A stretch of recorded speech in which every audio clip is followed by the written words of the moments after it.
ഇന്നലെ നമ്മൾ കഥ വെച്ചത് മഹാനായ ഇസ്ഹാഖ് നബി അലൈഹിസ്സലാത്തു വസ്സലാമിൻ്റെ ഭാര്യയായ റഫ്കാൻ ബീവി റളിയല്ലാഹു തആല അൻഹ അതാ സുഖപ്രസവം നടത്തിയിരിക്കുകയാണ്. അങ്ങനെ 2 കുട്ടികളെയാണ് പ്രസവിച്ചിരിക്കുന്നത്. ആ കുട്ടികളുടെ രസകരമായ ചരിത്ര സംഭവം ഇനി നിങ്ങൾക്ക് ഇങ്ങനെ കേൾക്കാം.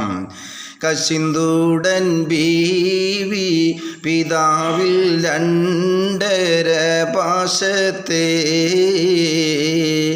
കുതിത്ത് മുൻവന്തോരിൽ ബത്ത് ഐസെന്ന നാമത്തെ.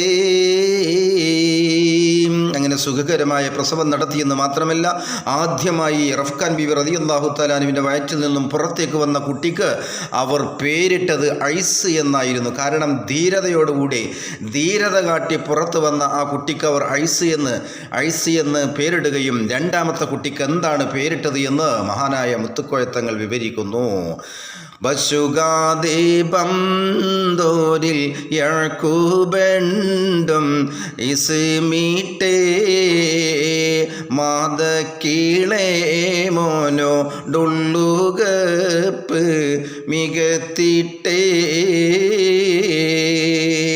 രണ്ടാമതായി വന്ന കുട്ടിക്ക് അവർ പേരിട്ടത് യഴക്കൂബ് എന്നായിരുന്നു. പിന്തി വന്നവൻ എന്നർത്ഥം വരുന്ന യഴക്കൂബ് എന്ന് നാമകരണം ചെയ്യുകയും അങ്ങനെ ഏതായാലും ഈ 2 കുട്ടികളും മാതാവിൻ്റെയും പിതാവിൻ്റെയും ലാളന ഏറ്റുകൊണ്ട് വളർന്നു വന്നു എന്ന് മാത്രമല്ല, ഈ കുട്ടികളിൽ യഴക്കൂബിനോടായിരുന്നു മാതാവിന് കൂടുതൽ സ്നേഹമുണ്ടായിരുന്നത്. എന്നാൽ അശഗർ നബിയാർക്ക് മൂത്ത മോനിൽ ഉകപ്പേരാ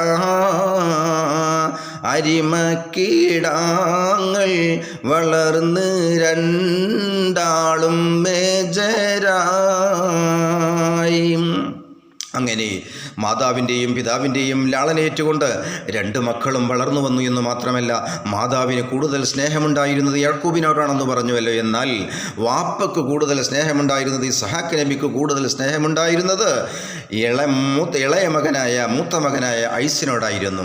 ഏതായാലും 2 പേരും വളർന്നു വന്നുകൊണ്ടിരിക്കുകയാണ്. ഏതാണ്ട് 8, 9, 10, 11, 12, 13 ഒരിക്കലതാ ഐസിനെ വിളിച്ചുകൊണ്ട്, ഏറ്റവും കൂടുതൽ സ്നേഹം വാപ്പാക്കുണ്ടായിരുന്നത് ഐസിനോടായിരുന്നല്ലോ, ഐസിനെ വിളിച്ചുകൊണ്ട് മഹാനായ ഇസ്ഹാഖ് നബി അലൈഹിസ്സലാം എന്തോ ഒരു കാര്യം പറയുകയാണ്.